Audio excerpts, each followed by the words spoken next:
نابینے کو حافظ کہیں گے. کسی نے پینٹ شرٹ پہنی، بابو بنا، اینک لگائی، اچھا بہترین ویل ڈریس ہے، اس کو کوئی حافظ نہیں کہے گا.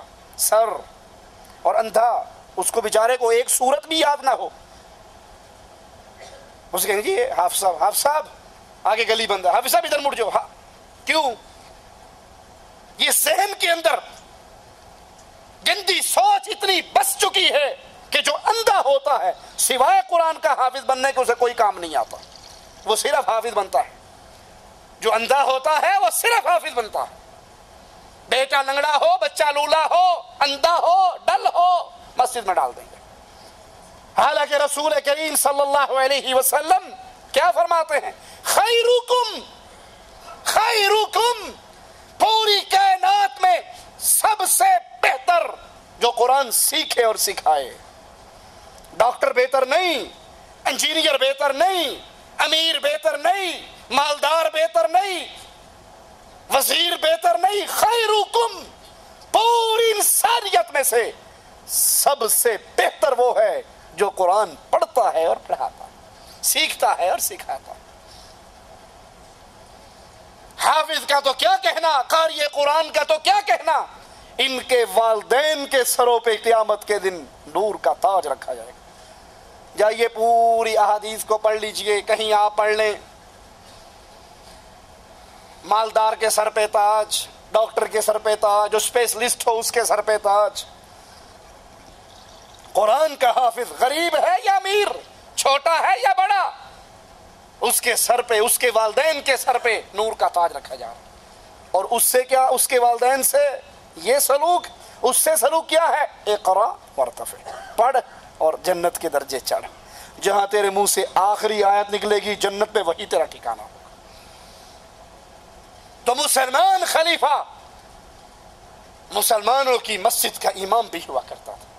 یہ امامت چھوٹی چیز نہیں ہے. ہم نے اپنے ملکوں کے اندر سب سے ڈی گریڈ جس پیشے کو قرار دیا وہ امامت ہے.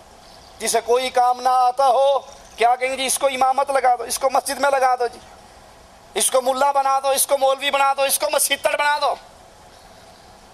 حالانکہ اللہ کے حبیب علیہ الصلوۃ والسلام اس قرآن کے قاری کو سب سے بہتر، سب سے افضل اور سب سے اعلیٰ قرار دے رہے ہیں.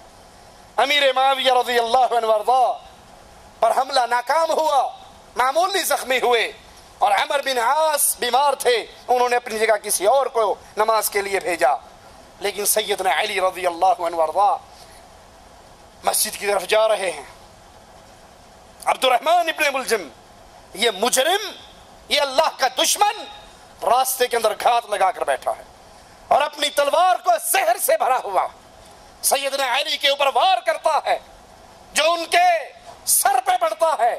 آپ زخمی ہو جاتے ہیں اور کہتے ہیں اس کو پکڑ لو.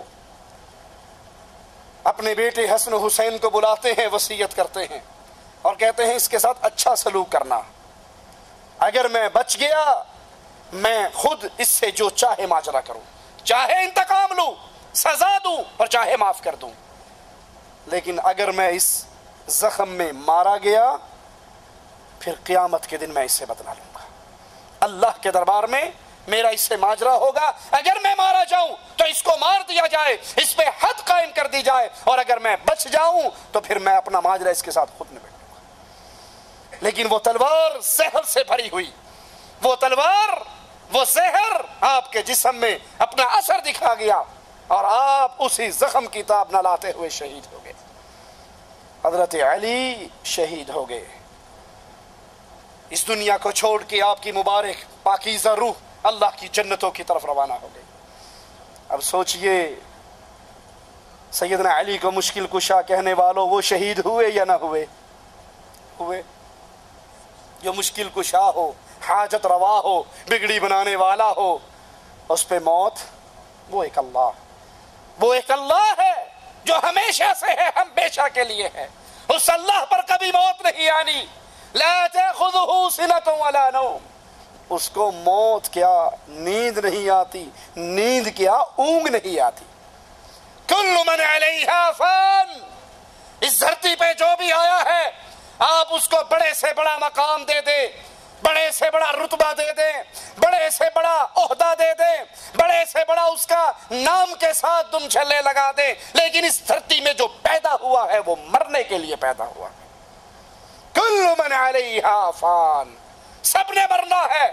وَيَبْقَى وَجْهُ رَبِّكَ ذُو الْجَلَالِ، اگر بقا ہے تو ایک اللہ کے لیے، اگر ہمیشگی ہے تو اللہ کے لیے۔ نہ رسول ہمیشہ رہے، نہ انبیاء ہمیشہ رہے، نہ اولیاء ہمیشہ رہے، نہ علی ہمیشہ رہے، نہ ولی ہمیشہ رہے۔ جو آیا اپنے اپنے وقت پہ اس دنیا کا وقت گزار کر اگلے جہان کی طرف روانہ ہو گیا۔ ہمیشگی ہے، بقا ہے، ہمیشہ کی زندگی ہے۔ جب کچھ نہیں تھا وہ تھا، جب کچھ نہیں ہوگا وہ ہوگا۔ یہ ذات صرف عرش والے اللہ کی ہے۔ باقی سارے اپنے اپنے سانس لے کر آئے ہیں، باقی سارے اپنی اپنی مہلتیں لے کر آئے ہیں۔ کسی کی مہلت کبھی ختم اور کسی کی مہلت کبھی ختم۔ جو مہلت لے کر آئے وہ مشکل کشا اور حاجت روا نہیں ہوا کرتا۔ جو مہلتیں لے کر آئے، جس کو خود غم پریشانی دکھ آئے، جس کو چھپ کر لوگ وار کر کے قتل کر جائیں، وہ مددگار کیسے ہوا کرتا ہے؟ یا علی مدد کا نعرہ لگانے والوں، علی کے لیے غیب کی باتوں کا دعویٰ کرنے والوں کہ سیدنا علی کو ساری غیب ساری باتوں کا علم تھا۔ اگر ان کو غیب کا علم ہوتا، اپنے گھر سے نکلنے سے پہلے وہ تلوار لے کر نہ نکلتے کہ اس مجرم نے مجھے راستے میں مارنا ہے، کیوں نہ میں ہی پہلے اس کو قتل کر دوں۔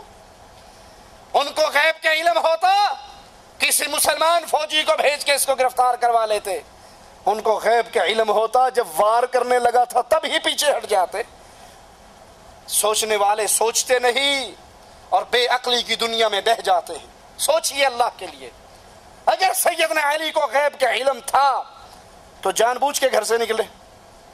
انہیں پتا تھا کہ اب مجھ پہ وار ہونا ہے، جان بوجھ کے آرام سے چلتے اور پیچھے سے وار کر گیا؟ نہیں، یہ غیب کی باتیں اللہ کے علم میں ہے، یہ غیب اللہ جانتا ہے۔ سیدنا علی اگر آج آپ کی اور میری مدد کر سکتے، ان کے پاس یہ قدرت، یہ کرامت، یہ طاقت ہے، تو سب سے پہلے انہوں نے اپنی جان کی مدد کیوں نہیں کر لی؟ اپنے آپ کو اس دشمن سے کیوں نہ بچا لیا؟ یہ ساری باتیں اللہ کی عبادت میں غیر کو شریک کرنا ہے۔ حضرت علی رضی اللہ عنہ وارضا اللہ کے بندے تھے،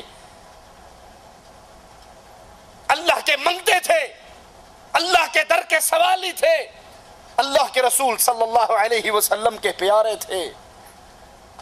اللہ کو بھی ان سے محبت تھی، نبی کو بھی ان سے محبت تھی، صحابہ کو ان سے محبت تھی، اور اہل ایمان کو اس سے محبت ہے۔ قیامت تک جو مومن اس دھرتی پہ پیدا ہوگا وہ علی سے محبت کرے گا، کیونکہ یہ گارنٹی میرے نبی علیہ الصلوۃ والسلام نے دی۔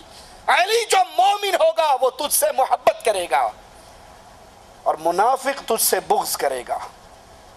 لیکن علی کی محبت کا یہ معنی نہیں، علی کے پیار کا یہ مطلب نہیں کہ تم سیدنا علی کو اٹھاؤ اور اللہ کر دکھاؤ۔ وہ علی علی ہے، وہ اللہ کا بندہ ہے، وہ نبی کا خلیفہ ہے، وہ نبی کا داماد ہے، وہ حسنین کا بابا ہے، لیکن بندہ ہے، منگتا ہے اللہ کا، سوالی ہے اللہ کا۔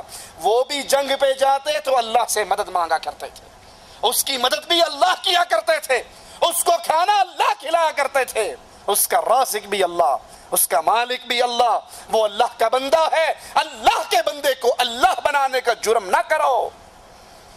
جیسے لال شہباز قلندر کے دربار پر بہت بڑا ایک بینر لگا ہوا جس پہ لکھا ہوا کہ علی اللہ ہے۔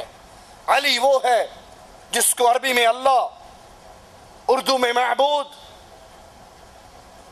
فارسی میں خداوند، انگریزی میں گاڈ، یہ دونوں ایک ہی چیز ہے۔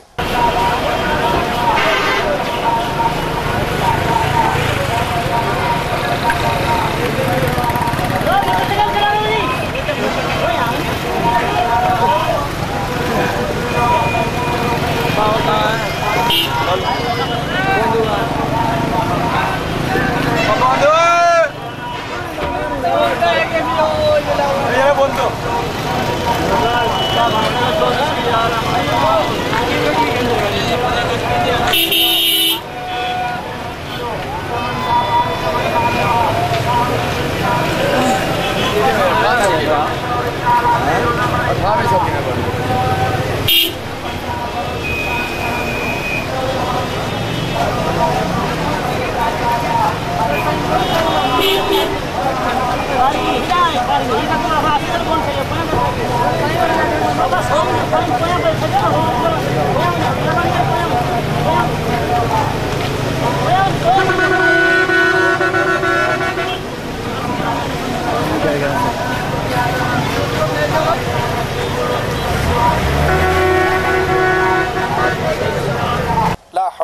قوت الا باللہ۔ ایک کہنے والا کہتا ہے کہ علی اللہ ایسے ہی ہے جیسے انسان ایک آئینے کے سامنے کھڑا ہو، وہ اپنا عکس آئینے میں دیکھتا ہے، وہ اللہ اوپر ہے اور یہ علی اس کا عکس ہے۔ لا حول ولا قوت الا باللہ۔ آپ لوگ تو رباعیاں پڑھ کے یہ کہہ رہے ہیں کہ اس طرح ہو تو یوں ہے اور اس طرح ہو تو علی ہے، اس طرح کی بات ہی کوئی نہیں۔ جو ادھر کھڑا ہے وہ بھی غضنفر ہے اور جو شیشے میں نظر آ رہا ہے وہ بھی غضنفر ہے۔ بس فرق یہ ہو جاتا ہے کہ اس غضنفر کو شاخص کہتے ہیں اور اس غضنفر کو عکس بولتے ہیں۔ جی جی، تو شاخص کی جگہ خدا کا لفظ ہے، عاکس کی جگہ بندے کا لفظ ہے، ورنہ وہ عرش پہ علی ہے، یہ فرش پہ علی ہے۔ یہ ساری باتیں حضرت علی رضی اللہ عنہ وارضا کو اللہ کا شریک بنانے کی باتیں ہیں۔ اس سے توبہ کیجئے۔ علی سے محبت، پھر دوہرا دوں، علی سے محبت ایمان کا جزو ہے، علی سے پیار ایمان ہے۔ مومن علی سے پیار کرتا ہے لیکن اس پیار کی راہ میں بہتا ہوا اس کو اللہ کا شریک نہیں بناتا، یہ عقیدہ نہیں رکھتا کہ علی اللہ ہے، وہی جو عربی میں اللہ ہے وہ علی ہے، وہی جو انگریزی میں گاڈ ہے وہ علی ہے۔ یہ سارے عقیدے، یہ عقیدے کا نعرہ سیدنا علی کے دور میں ایک بندے نے لگایا تھا۔ عبداللہ ابن سبا یہودی کی پارٹی کے ایک بندے نے کہا تھا علی علی نہیں ہے، علی الہ ہے۔ سیدنا علی نے اس کو پکڑا تھا، اس سے توبہ کروائی تھی، 3 دن کا وقت دیا تھا کہ توبہ کرو اس جملے اور اس عقیدے سے، وہ باز نہیں آیا۔ آپ نے علی کو الہ کہنے کا عقیدہ رکھنے والوں کو آگ میں جلا دیا، اور اگر یہ مومن ہوتے تو علی ان کو، وہ ظالم آگ میں جل رہے تھے اور جلتے ہوئے بھی کہہ رہے تھے دیکھا ہم نے نہیں کہا تھا علی اللہ ہے، کیونکہ آگ کا عذاب تو صرف اللہ ہی دیا کرتا ہے، علی ہمیں آگ میں جلا رہا ہے، اس کا مطلب ہے علی علی نہیں ہے، علی الہ ہے۔ یہ کفر کا عقیدہ ہے۔ اللہ سے دعا ہے اللہ ہمیں سیدنا علی سے محبت کی توفیق عطا فرمائے، اہل بیت سے محبت کی توفیق عطا فرمائے، اصحاب کرام سے محبت کی توفیق عطا فرمائے۔ اقول قولی ھذا واستغفر اللہ لی ولکم ولسائر